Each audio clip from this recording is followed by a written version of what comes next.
So the other day, Trump came out and said, we should arrest Brandon Johnson, the mayor of Chicago, and J.B. Pritzker, the governor of Illinois.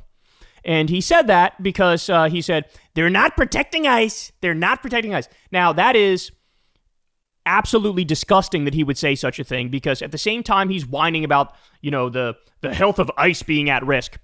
The same day, ICE assaulted an 84-year-old married couple. They shot a priest in the face with a pepper ball.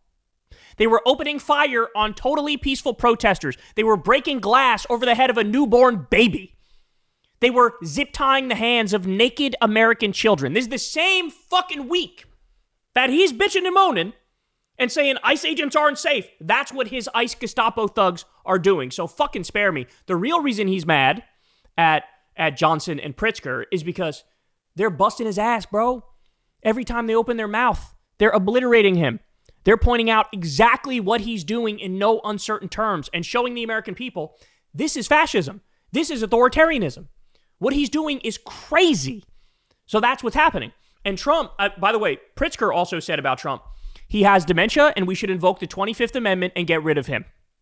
That's what he said. Now, he is 100% right, and he's going to a place where many other Democrats are afraid to go. Well, Pritzker's right. And that actually is the thing, I think, that led him to fucking crash out and start tweeting that they should arrest J.B. Pritzker and Brandon Johnson. Now, by the way, note the irony. You keep calling me fascist, and if you don't stop calling me a fascist, I'm going to arrest you. Thereby proving that you're a fascist. Because all they're doing is using their free speech to tell the truth about you. I'm going to arrest you over your speech because I don't like it. So in other words, fascist shit. That's what you're going to do. So J.B. Pritzker went on Rachel Maddow's show, and he is going to absolutely lay out here a terrifying scenario, which he says is likely to happen going into the midterms, going into the 2028 general election. He says, look, this is not like he's not deploying the military into blue cities for shits and giggles, y'all. What he's doing is he's prepping everybody to be okay with martial law and a tyrannical police state. And then, what's next? He's going to rig the midterms. He's going to rig the 2028 election, too. So listen to what he says. Watch. Well, the broader goal, I believe, is the militarization of major American cities before the 2026 elections. Let me be clear about what's going on the streets of Chicago. They have dressed ICE and CBP in fatigues, put them in military gear, including with automatic weapons, and had them marching up and down major streets in downtown Chicago.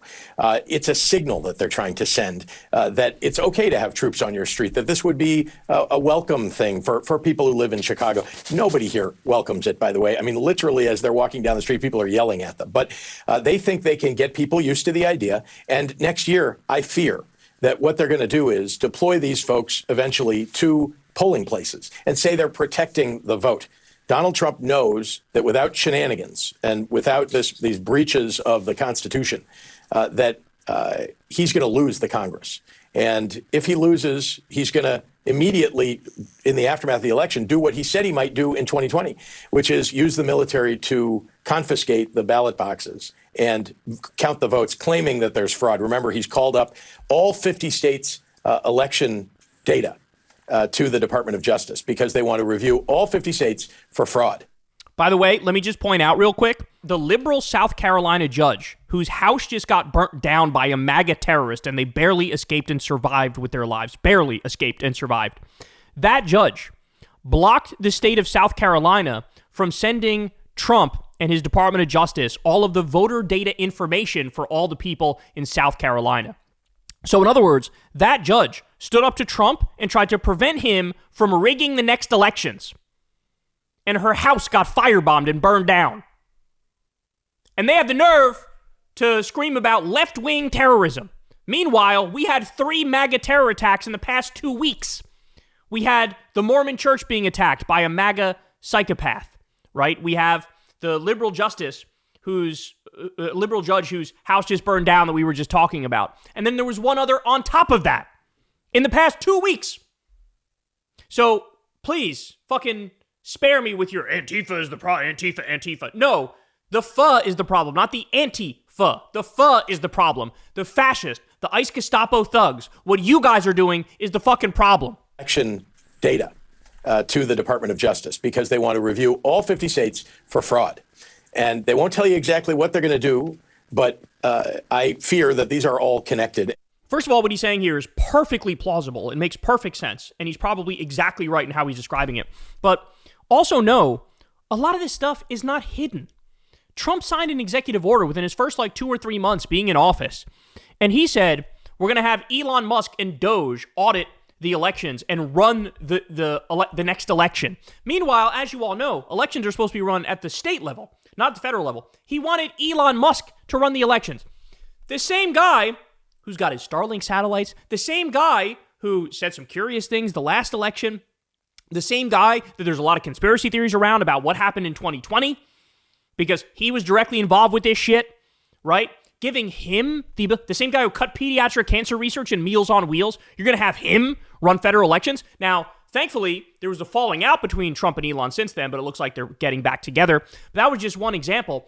We know they have all these tricks up their sleeves. They have ballot spoiling and ballot purging. We talked about it with Greg Palast when we had him on, Crystal Kyle and Friends, and all these old school Jim Crow laws that were resurrected that they try to use to get rid of the votes that they don't want counted, the Democrat votes, the minority votes that they don't want counted. And so here you have a Democratic governor explaining, yeah, they're going to try to steal it, and here's exactly how they're going to try to steal it. And nobody should be surprised by this. Guys, January 6th happened, right? Trump was up on charges for attempting a coup. Remember, they did the fake elector slates. People forget about this part. People talk about January 6th all the time because there was violence, which is understandable why people talk about that all the time. But honestly, the more important part is the fake elector slates. After Joe Biden won all these states, you had Trump was trying to say, no, Biden didn't win them. And instead of the correct elector slates, finalizing the deal, let's put fake electors in there who will say Trump and the Republicans won, and we'll do our own ceremony with them. And so we'll say, I don't know what you're talking about. We won. Look, we have our elector slate right here. Trump was still making phone calls, telling politicians to not certify Joe Biden's election victory, even after the violence on January 6th. Then he pardoned 1,200 people, including people who committed crimes and assaulted police officers. This is not hidden, y'all. This is out in the open. They are going to try to steal it. You think the guy who says, I'm doing a $200 million ballroom in the White House, which will take at least 4 fucking years to build, you think that guy is going to willingly step down before he gets to experience his fucking grand ballroom? Which, by the way, they're continuing the building of that as the government is shut down. Crazy how it works, right? That's considered essential, building his fucking shitty ballroom so we can finish the Palace of Versailles, right? But you think that guy's going to step down willingly? No, he's in for the long haul, bro. Why do you think they got the Trump 2028 hats out there? Now, right now they go, oh, haha, we're just trolling, bro. We got you, stupid liberals. We're just trolling. That's always how it starts. They were also just trolling about 2020 until they weren't, and they tried to fucking steal it, and he tried to stay in power. So the just trolling becomes, no, we mean it very fucking quickly. And here you have a Democratic governor who's saying very clearly, this is what they're going to do. This is what they're going to do. And so we need to draw a hard red line. We need to say, fuck no, not in a million years. We're not bending. We're not giving an inch. We're going to fight back, and there's going to be bodies in the streets, and we are not going to allow you to steal this. And hopefully there's enough good people in the military and in the law enforcement agencies who are going to hold that line at the last minute. But understand something. This country is moving towards a civil war very quickly. We're already in a version of a civil war. The difference is it's only the right that's actually fighting it. Because we have the National Guard of various red states are being deployed into blue city after blue city after blue city. What do you think that is? Trump only deploying red state National Guards into blue cities. Gee, I wonder what that is. You have these white nationalists and these Proud Boys who are deputized as ICE agents, and they go around cracking skulls. Gee, I wonder what that is. Targeting minorities regardless of immigration status. I wonder what that is. So he's giving you the warning. He's 100% right. He's saying it crystal clear, and we're not even a year in to the Trump term. So buckle up. It's going to be a wild ride, and I hope contingency plans are being made, and I hope Democrats are organized in every imaginable way, because we're going to have to be, because they're not taking no for an answer this time, and they're going to try to absolutely, officially tank tank democracy in this country. They're going to try to make it so it's a totalitarian one-party state. That's why you have Stephen Miller out there saying judges are the enemy of the state, and they're going after they're going to go after standard liberal donor groups and basically accuse them of terrorism is what they're doing. This is why we learned from Ken Klippenstein. We had the NSPM 7 categorization that just came out, namely that the entire federal government is geared towards looking after left-wing terrorism as the main enemy. They consider anti-Americanism, anti-capitalism, anti-Christianity. They consider all of this stuff a marker for being a terrorist or a terrorist supporter. This is all on the record. This is all on the record what they're saying. And so now you have a Democratic governor is warning, and he's correct to do so, that this is bad. This is bad. What they have planned is really gonna shake this country to its core. Hey y'all, do me a favor and like and subscribe. It helps out big time in the algorithm. Click the bell as well for notifications when videos drop, and watch that video on screen right now. You know you want to.